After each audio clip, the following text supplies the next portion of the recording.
These protesters chant from the river to the sea, but many don't have a clue what river and what sea they're talking about.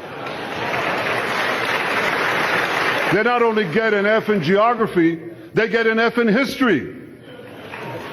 They call Israel a colonialist state.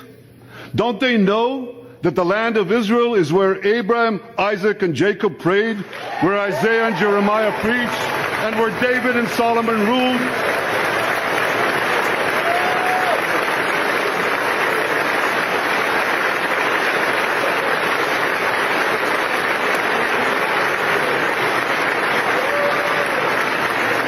For nearly 4,000 years, the land of Israel has been the homeland of the Jewish people. It's always been our home. It will always be our home.